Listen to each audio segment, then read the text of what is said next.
اللہ پاک نے جو رسولوں کا سلسلہ جاری فرمایا ہے تو تمام رسولوں کی اللہ پاک نے براہ راست تربیت فرمائی، ان کو تربیت فرما کر دنیا میں بھیجا ہے۔ تو رسولوں کا گویا مربی، تربیت کرنے والا وہ اللہ ہے، اور جب اللہ جس کی تربیت فرما دے، خاص طور پہ رسولوں کی، تو ان کے اخلاق بھی بہت بلند ہوتے ہیں، کوئی شک ہے نہیں اس میں، کیا ہے کوئی شک؟ جی اتنے انبیاء علیہ السلام آئے، اور سب سے اخیر میں امام الانبیاء تاجدار مدینہ سرکار دو عالم صلی اللہ علیہ وسلم، ہمارے آپ کے نبی حضرت محمد مصطفیٰ صلی اللہ علیہ وسلم اس دنیا میں تشریف لائے، جن پر نبوت کو بند کر دیا گیا۔ آپ کے اخلاق کیسے تھے؟ تو اللہ پاک قرآن کریم میں 2 مرتبہ قسمیں کھا کر بیان فرما رہے ہیں کہ میرے نبی کے اخلاق ایسے ہیں، ذرا سننا غور سے، اور پوری دنیا کو سنایا، قیامت تک آنے والے لوگوں کو سنایا۔ کیا فرمایا؟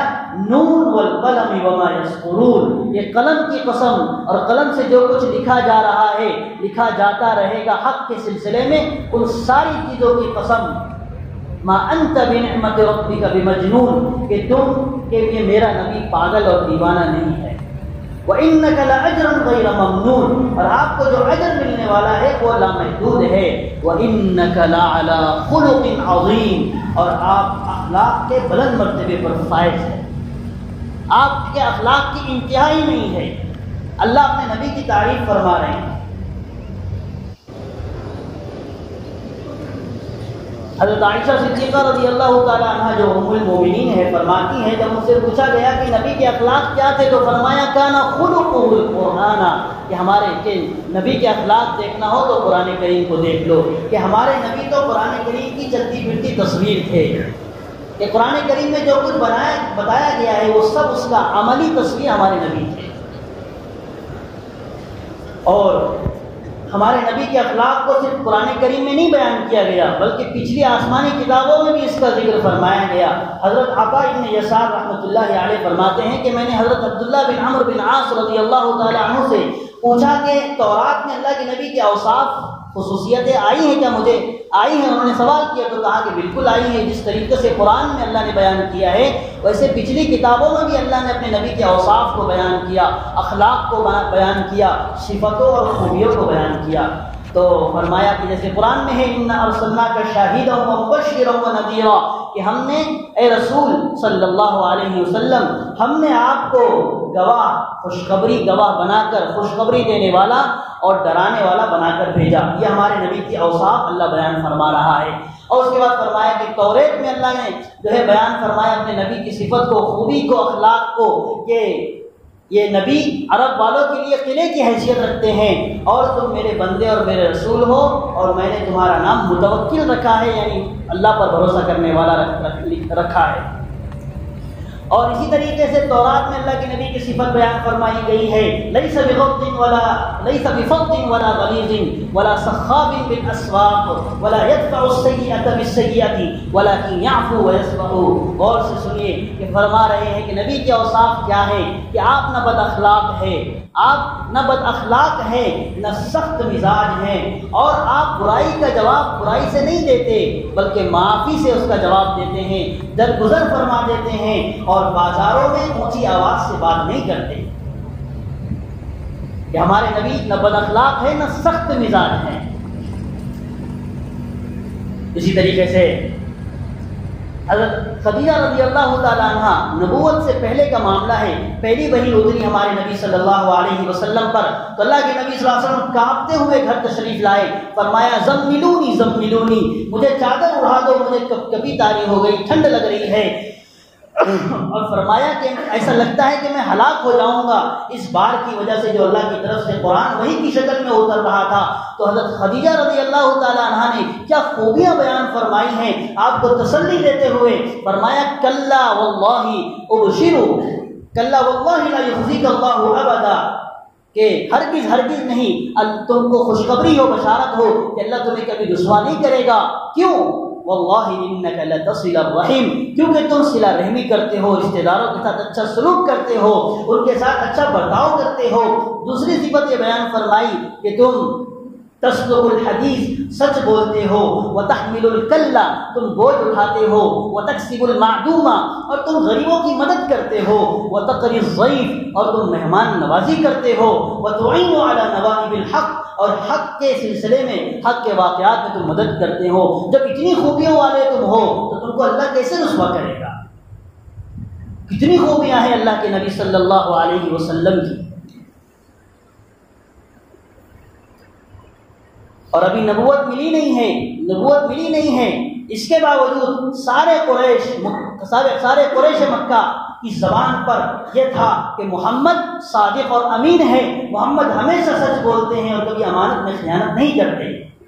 پھر جب اللہ کے نبی صلی اللہ علیہ وسلم کو حکم دے دیا گیا وَأَنذِرْ عَشِيرَتَكَ الْأَقْرَبِينَ کہ اب اپنے گھر والوں کو اللہ سے ڈرائیے اور میرا پیغام پہنچائیے، دین کی دعوت دیجیے، تو آپ نے قریش مکہ کو کوہ صفا پہاڑی پر لے جا کر کہا کہ سنو، اگر میں تم سے یہ کہوں کہ اس پہاڑی کے پیچھے سے گھڑ سوار اور لشکر آنے والا ہے جو تم پر حملہ کرے گا، کیا تم میرے اس بات کو مانو گے؟ کیا تم اس بات کی تصدیق کرو گے؟ تو سب نے ایک آواز میں کہا تھا ما جربنا علیک الا صدقا کہ ہم نے تم کو ہمیشہ سچ بولتے ہوئے ہی پایا ہے۔ یعنی دشمن بھی جو اپنے نہیں ہیں وہ بھی آپ کی سچائی کی، آپ کی امانت داری کی گواہی دے رہے تھے۔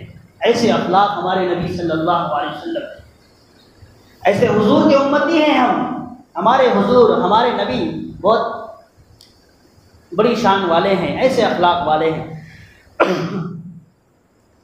صلح حدیبیہ کے موقع پر اللہ کے نبی صلی اللہ علیہ وسلم نے بادشاہ روم ہرقل کے پاس خط بھیجا اس کو دعوت اسلام کے لیے کہ آپ اسلام میں آ جاؤ، داخل ہو جاؤ۔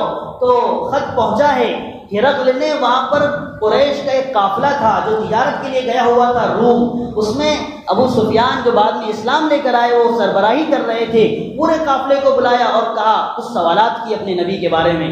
کیا سوال کیا؟ سوال یہ کیا کہ یہ جو نبی جو نبوت کا جو دعویٰ کر رہے ہیں ان پر کبھی جھوٹ کی تہمت لگائی گئی ہے؟ کبھی انہوں نے جھوٹ بولا ہے کبھی نبوت سے پہلے یا نبوت کے بعد؟ تو ابو سفیان جو ابھی اسلام نہیں قبول کیے تھے انہوں نے کہا کہ کبھی جھوٹ نہیں بولا، ابھی وہ اسلام نہیں لائے، اس کے باوجود وہ دشمن ہیں، وہ کافر ہے، پھر بھی جو ہے اپنے دشمن کے حق میں گواہی دے رہے تو سچی گواہی دے رہے ہیں۔ یہ عربوں کی عادت تھی، چاہے کچھ بھی ہو جائے جھوٹ نہیں بولیں گے۔ تو ہم مسلمان ہیں، ہم کیسے جھوٹ بول سکتے ہیں؟ لیکن آج ہمارا کوئی معاملہ بغیر جھوٹ کے نہیں چلتا، ہمارے ہر تیسرے بول میں جھوٹ نکلتا ہے، بغیر جھوٹ کے ہمارے دل کو تسکین نہیں ہوتی، ہمارا دل اطمینان نہیں پاتا۔ اور وہ عرب ہے، وہ کافر ہے، اس کے باوجود نبی کے بارے میں جب کہ چاہتے تو بولتے تاکہ وہ بادشاہ کا لشکر ان پر چڑھائی کرتا نبی پر اور ان کو ہلاک کر دیتا، لیکن کہا نہیں وہ جھوٹ نہیں بولتے۔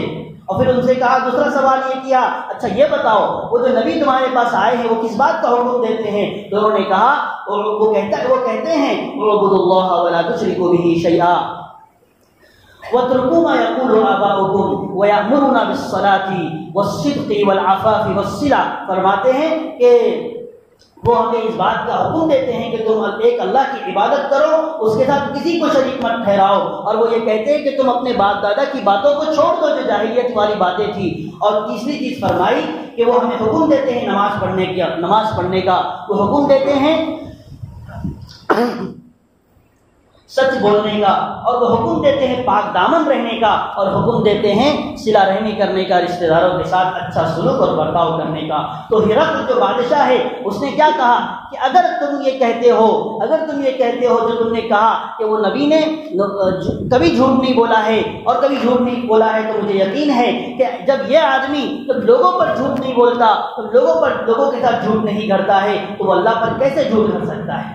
وہ سچا نبی ہے۔ اور دوسرے یہ کہا اس نے کہ جو ہے اگر تم یہ کہہ رہے ہو کہ وہ نماز کا حکم دیتے ہیں اور زکات اور پاک دامنی کا حکم دیتے ہیں اور صلہ رحمی کا حکم دیتے ہیں، ایک اللہ کی عبادت کرنے کا حکم دیتے ہیں، اس کے ساتھ کسی کو شریک نہیں کرنے کا حکم دیتے ہیں، تو پھر اگر یہ بات سچ ہے تو یقین کرو کہ وہ میرے تخت بادشاہت پر بھی ایک دن جو ہے قبضہ کر لیں گے، ایک دن وہ میرے تخت بادشاہت پر بھی آ کر بادشاہ بن جائیں گے، اور یقین کرو میں مجھے یقین تھا کہ میں جانتا تھا کہ ایک نبی آنے والا ہے، لیکن مجھے یہ نہیں معلوم تھا کہ وہ تم میں سے ہوگا۔ بات یقین کرو، سنو، اگر میں ان تک پہنچتا، اگر کوئی راستہ مجھے مل جاتا ان تک پہنچنے کا، تو میں ضرور ان کے پاس پہنچتا اور ان کے پاس پہنچ کر ان کے قدموں کو دھوتا، میں ان کے قدموں کو دھوتا۔ تو ایک عیسائی بادشاہ ہے، وہ بھی ہمارے نبی کے اخلاق، ہمارے نبی کے اوصاف کی بڑائی بیان کر رہا ہے۔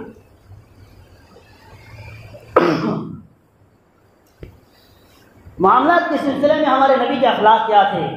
حضرت سعید مخزومی رضی اللہ تعالیٰ عنہ کا بیان ہے، فرماتے ہیں کہ میں ایک مرتبہ اللہ کے نبی صلی اللہ علیہ وسلم کی خدمت میں حاضر ہوا، جب واپس آیا تو لوگ میری تعریفیں کرنے لگے، میرا ذکر کرنے لگے، تو حضور پاک صلی اللہ علیہ وسلم نے فرمایا انا اعلمکم بہ، تم اس کی کیا تعریف کرتے ہو، تم کیا اس کے بارے میں بولتے ہو، اسے تو میں تم سے زیادہ جانتا ہوں۔ تو صاحب مخزومی جو پہلے کافر تھے فرماتے ہیں کہ یا رسول اللہ، میرے ماں باپ آپ پر قربان، ہاں آپ نے بالکل سچ فرمایا کہ آپ نے میرے ساتھ کاروبار میں پارٹنرشپ کی تھی اور آپ بہت بہترین پارٹنر تھے، بہترین شریک تھے، نہ آپ نے کبھی میرے ساتھ جھگڑا کیا اور نہ آپ نے میرے خلاف کوئی کام کیا ہے۔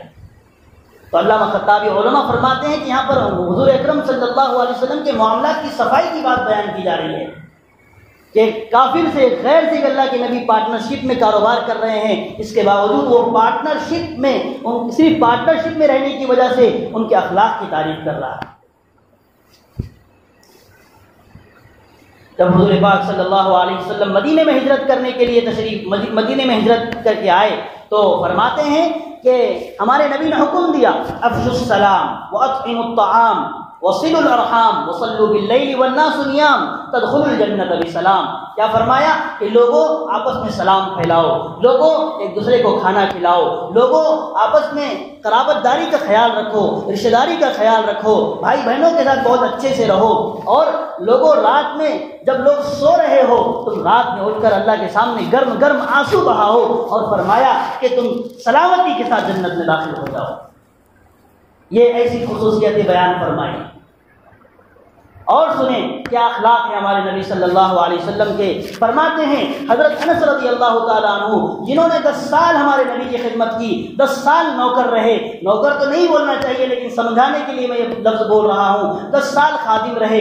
فرماتے ہیں کیا ہمارے نبی کے اوصاف بیان کرتے ہوئے کہ لم یکن رسول اللہ صلی اللہ علیہ وسلم سابا ولا فحاشا ولا لعانا ولا كان يقول لأحدنا عند المعتبہ ما له ترب جبینہ۔ فرماتے ہیں کہ میں نے 10 سال حضور پاک صلی اللہ علیہ وسلم کی خدمت کی، میں نے کبھی اللہ کے نبی صلی اللہ علیہ وسلم کو برا بھلا کہتے ہوئے نہیں سنا، میں نے کبھی اللہ کے نبی صلی اللہ علیہ وسلم کو بےہودہ گفتگو فرماتے ہوئے نہیں سنا، میں نے کبھی اللہ کے نبی صلی اللہ علیہ وسلم کو لعن طعن کرتے ہوئے نہیں سنا۔ اور فرماتے ہیں اگر اللہ کے نبی کو ہم میں سے کسی کو ڈانٹنا ہوتا، کسی کو کچھ جھلکنا ہوتا تو ہمارے نبی صرف اور صرف زیادہ سے زیادہ یہ فرماتے ارے اسے کیا ہو گیا، اس کی پیشانی خاک آلود ہو، ارے اسے کیا ہو گیا، اس کو سمجھاؤ تو ذرا۔ یہ ہمارے نبی کے اخلاق۔ اور یہی حضرت انس فرماتے ہیں ایک مرتبہ اللہ کے نبی صلی اللہ علیہ وسلم نے مجھے کچھ کام دیا اور فرمایا کہ جاؤ انس یہ کام کر کے آؤ، تو میں نکلا وہاں سے اور راستے میں مجھے کچھ بچے کھیلتے ہوئے نظر آئے تو میں وہاں پر جا کر کھیلنے میں مشغول ہو گیا اور اللہ کے نبی کا دیا ہوا کام بھول گیا۔ اللہ کے نبی صلی اللہ علیہ وسلم اچانک تشریف لائے تھوڑی دیر کے بعد اور میری گردن کو پکڑا، اور جب میں نے دیکھا کہ کون، تو دیکھا کہ اللہ کے نبی صلی اللہ علیہ وسلم مسکرا رہے ہیں، ہنس رہے ہیں، اور کیا فرماتے ہیں یا انیس اذهبت حيث امرتك، کیا تم وہاں نہیں گئے جہاں میں نے تم کو جانے کا حکم دیا تھا؟ اور کیا فرمایا اے میرے پیارے انس، کیا تم وہاں نہیں گئے جہاں میں نے تم کو حکم دیا تھا؟ انس نہیں فرمایا، انیس فرمایا ہے۔ اور میں آپ کو بتاتا ہوں اس کا مطلب کیا ہے، یہ عربی کے الفاظ ہے۔ جس طریقے سے ہمارا اگر کسی کا نام انس ہے تو ہم اس کو پیار سے انو بلاتے ہیں، اسی طریقے سے ہمارے نبی نے فرمایا میرے پیارے انس تم گئے کیوں نہیں، میں نے جانے کا حکم دیا تھا۔ اور آج اگر ہمارا نوکر، ہمارا سروینٹ، ہمارا خادم اور ہمارا جو ہے ہمارے ہاتھ کے نیچے کام کرنے والا ذرا سی غلطی کر دے تو اس کی ماں بہن تک پہنچ جاتے ہیں اور اس کی پوری پیڑھی گنا دیتے ہیں۔ کیا ہمارے اخلاق اور کیا نبی کے اخلاق۔ میرے دوستو، ہمارے اخلاق جب ہمارے نبی کے اخلاق سے میل کھائیں گے تبھی ہمارے نبی صلی اللہ علیہ وسلم کل قیامت میں قبول کریں گے، ورنہ دھتکار دیے جائیں گے۔ یہ باتیں کہنے کے لیے نہیں ہے، یہ باتیں سننے کے لیے نہیں ہے، بلکہ اپنی زندگی میں لانے کے لیے ہے۔ ہم اپنے بچوں سے تو بہت پیار کرتے ہیں، لیکن ہمارے ماتحتوں سے ہمارا کیا برتاؤ ہے، کیا بیہیویئر ہے؟ ہم ان کو ایک نوکر کے سوا کچھ نہیں سمجھتے۔ ہماری نظریں اس کی طرف ایسی ہوتی حقارت کے ساتھ دیکھتے ہیں۔ اور ہمارے نبی صلی اللہ علیہ وسلم کے خادم کیا فرما رہے ہیں کہ کبھی ایک حدیث میں آتا ہے کہ فرمایا کہ کبھی اللہ کے نبی نے مجھے جو فرمایا، کبھی یہ نہیں فرمایا کہ انس تم نے یہ کیوں کیا اور یہ کیوں نہیں کیا، انس تم نے یہ کیوں کیا اور یہ کیوں نہیں کیا۔ ایسے اخلاق والے ہمارے نبی، اور اگر ہم کامیابی چاہتے ہیں تو نبی نے فرمایا لم یکن، ایک حدیث میں آتا ہے کہ لم یکن فاحشا ولا متفحشا، کہ اللہ کے نبی بیہودہ بات، بیہودہ گفتگو جو نہ عادت سے فرماتے تھے نہ کوشش کر کے فرماتے تھے۔ آج ہماری زبانوں پر ہر تیسرے کلمے میں گالی نکلتی ہے، ہر تیسرے کلمے میں ہماری زبان سے بیہودہ باتیں نکلتی ہیں۔ کیا منہ دکھائیں گے ہم اللہ کے نبی کو؟ اور فرمایا کان یقول ان خیارکم احاسنکم اخلاقا، احاسنکم اخلاقا، تم میں سب سے بہتر وہ ہے جو سب سے اچھے اخلاق والا ہو، جس کے سب سے اچھا اخلاق ہوں گے کل قیامت میں اللہ کے نبی کے سب سے زیادہ قریب ہوگا۔ یہ باتیں جو ہمارے نبی کے اخلاق ہے، اور ایسے ایسے واقعات ہیں کہ لوگ کہتے ہیں اسلام تلوار سے پھیلا، لیکن اگر تاریخ پڑھی جائے تو اسلام تلوار سے بہت کم اور اخلاق سے بہت زیادہ پھیلا ہے۔